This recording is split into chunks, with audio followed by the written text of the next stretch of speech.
Hello friends, this is the second half of my January wrap-up where I will share with you the second 7 books that I read in January. If you want to know the first 7 books that I read in January, that is in the first half of this wrap-up. I'll link it down below, and but just to make it easy for you, these are the books in the last video and these are the ones in this video. First 2 books that I read are Me Before You and then After You, which are both by Jojo Moyes. They're in the same series.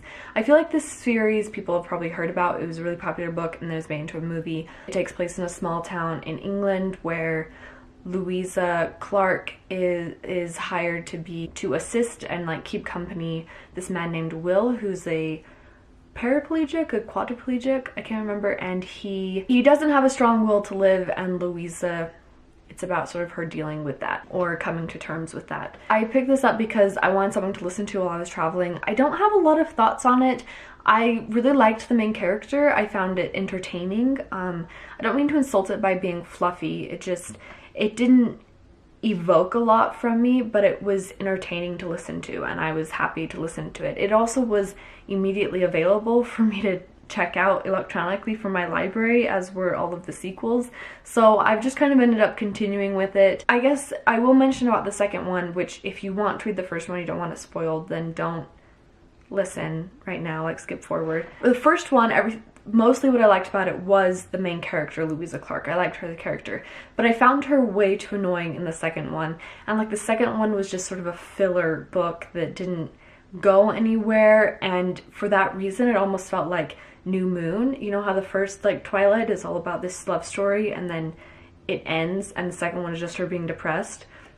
That's kind of how the second one felt here too. Don't mean to be insensitive, but I felt like the author should have either chosen to discuss mourning and make it impactful that way, or else just move on with a plot that would be entertaining. It sort of got a little bit redundant and boring in the second one. Next one I listened to also while I was working, which is The Mortar on the Orient Express by Agatha Christie. And this one was actually, I don't know how similar this is or like exactly what I missed out on, but I realized that it was the BBC dramatization of the book is what I listened to, and I really enjoyed it, but I also had already watched the movie, and so there weren't a lot of surprises.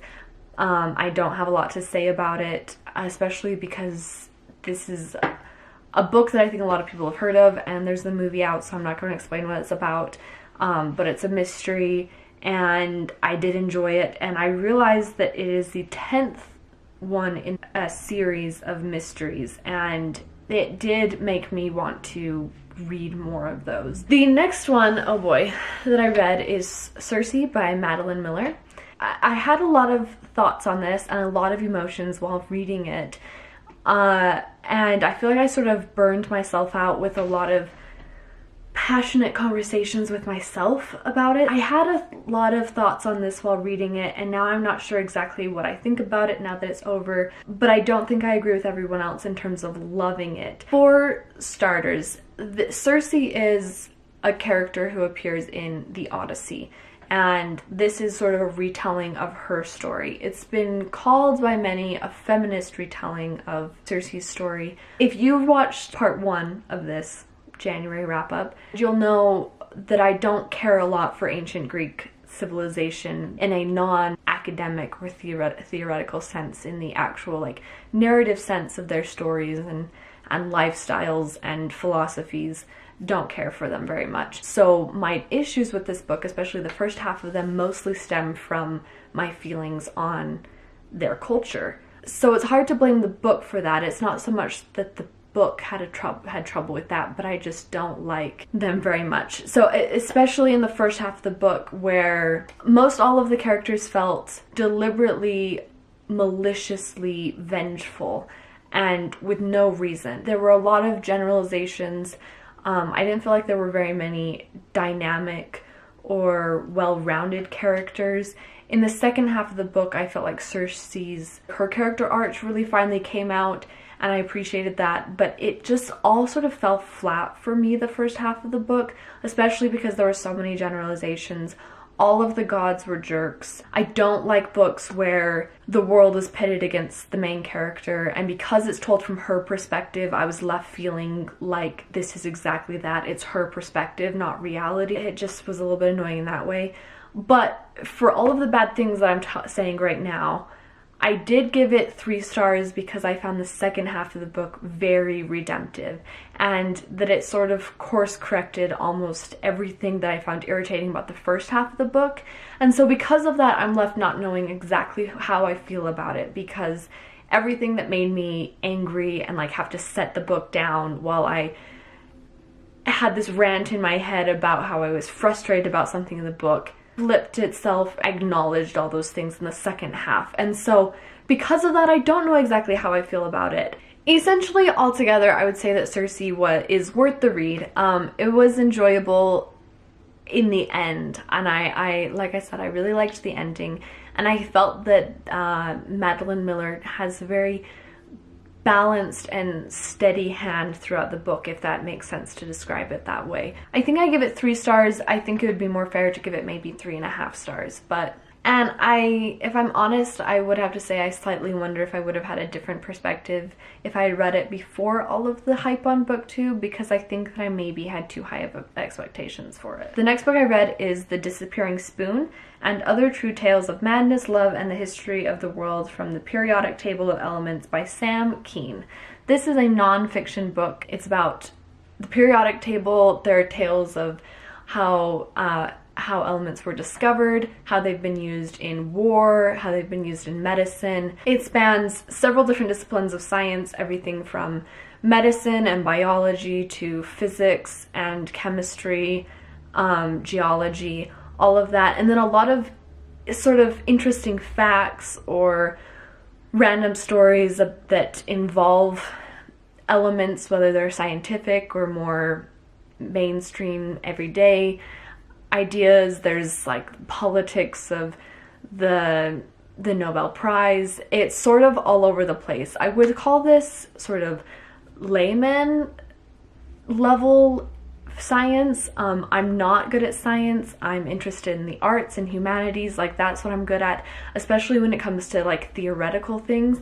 I can do that in the humanities and philosophy and things like that. I can't do that in science. I've never had a chemistry class. I've never had a physics class, and I was able to follow what this was talking about most of the time. Look, I wouldn't say that it's too complicated. I will share with you a few interesting stories that I learned from this book. For example, I knew this about silver, but I did not know about this about copper, that they are both self-sanitizing metals, which is why your pipes in your house are made of copper, why door handles and banisters in public places are made of brass, and why our money, at least in the United States, is either plated in or involves a high percentage of copper because it sanitizes them, or they self-sanitize. Essentially, when bacteria touches copper, it steals a atom from copper, which disrupts the metabolism and kills bacteria within like 1 to 2 hours.